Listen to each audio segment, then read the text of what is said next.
حد يجاوب من اول هنت لان دي حاجه كبيره جدا. اول هنت هو تايب اوف كيميكال بونز. حد عايز يجاوب؟ كيميكال بونز كتير. ده اسال مستر اسلام كده عارفها. طيب تاني حاجه هو الهنت التاني ان هو انسايد انتي بودي. حد عايز يجازف؟ مش عارف. الحاجه التالته هو سترونج بوند. غلط.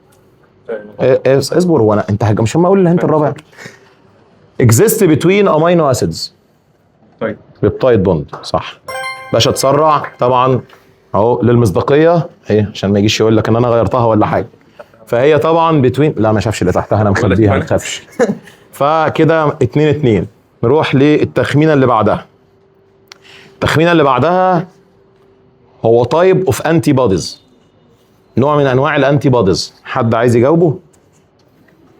الهنت التاني المره دي هيظهرها بس هي كلمه غير مألوفه. نوع الانتي بودي ده هو بنتامير.